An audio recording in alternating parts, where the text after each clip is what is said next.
আসসালামু আলাইকুম। Welcome back to F O M kitchen. আশা করি আপনারা ভালোই আছেন।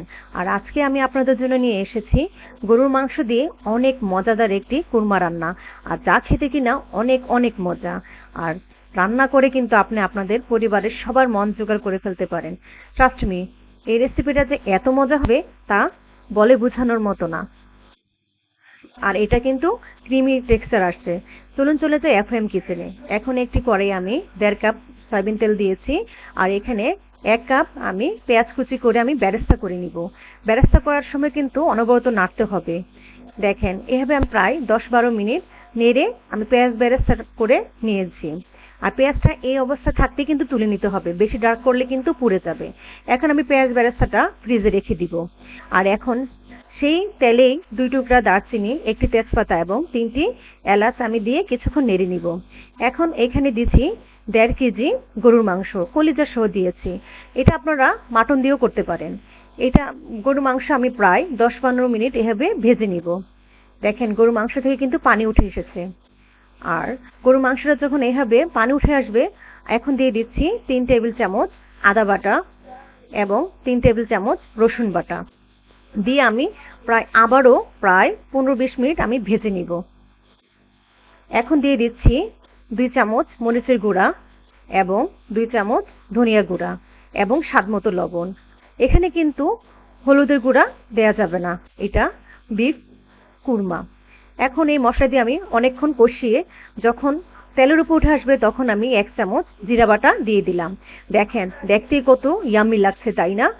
এখন দিয়ে দিচ্ছি প্রায় 30 মিনিট পরে যখন মাংসটা কষানো হয়ে যাবে তখন আমি দিচ্ছি 1 কাপ টক দই। টক দইটা ভালো মতো ফেটে দিয়েছি। আর সে ফাঁকে আমি এক মশলা তৈরি করে ফেলি। এখানে 1 চামচ জিরা, 1 চামচ শাহজিরা এবং হাফ চামচ গোলমরিচ, একটি জয়ত্রীর টুকরা এবং জায়ফলের টুকরা দিয়ে আমি ব্লেন্ড করে নিয়েছি। এটা এক পাশে রেখে দিলাম। এখন সেই ব্লেন্ডারে আমি কিছু কাজু বাদাম এবং কিছু কাঠবাদাম দিয়ে পানি দিয়ে আমি ব্লেন্ড করে রেখে দিই। বাস, ওটা এক পাশে রেখে দিলাম। প্রায় 45 মিনিট পর আমি ফিরে আসলাম। দেখেন মাংসটা থেকে কিন্তু তেল উঠে এসেছে। যখন মাংসটা এভাবে ভালো মতো কষানো হয়ে যাবে তখন এতে আমি প্রায় 3 গ্লাস গরম পানি দিয়ে দিব।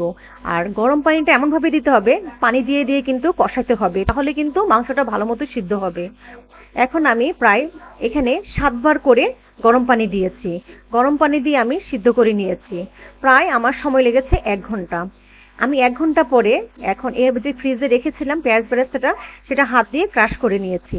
এখন 1 ঘন্টা পরে আমি পেঁয়াজ বেরেস্তাটা দিয়ে আবার কিছুক্ষণ নেড়ে নিব, প্রায় 10 মিনিট নেড়ে। দেখেন এভাবে কি হবে, ক্রিমে একটা টেক্সচার আসছে, তাই না?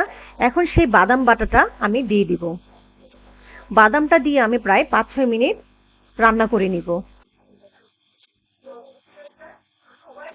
যখন মাংসটা রান্না হতে যে আমি এখানে একটু ছোট আলু হালকা সিদ্ধ করে আমি এভাবে লবণ আর মরিচ দিয়ে একটু ভেজে নিয়েছি। এখন সেই আলুগুলি আমি মাংসতে দিয়ে প্রায় 10-12 মিনিট রান্না করে নিয়েছি। রান্না করে যখন মাংসটা হয়ে যাবে তখন এতে আমি যে মশলাটা করে রেখেছিলাম সেই মশলাটা গুঁড়া করে দিয়ে দিব এবং দমে রেখে দিব। বাস, হয়ে গেল আমার খুবই মজাদার এবং ক্রিমি ক্রিমি গরুর মাংসর কুরমা। এটা কিন্তু আপনারা মাটন দিয়েও করতে পারেন। আমার এই রেসিপিটা একবার হলে ট্রাই করে দেখবেন। যদি ভালো লেগে থাকে আমার পাশেই থাকবেন, আমার চ্যানেলটা সাবস্ক্রাইব করে পাশেই থাকবেন। আর বন্ধুদের মধ্যেও শেয়ার করে দিবেন। ভালো থাকবেন, সুস্থ থাকবেন। আসসালামু আলাইকুম।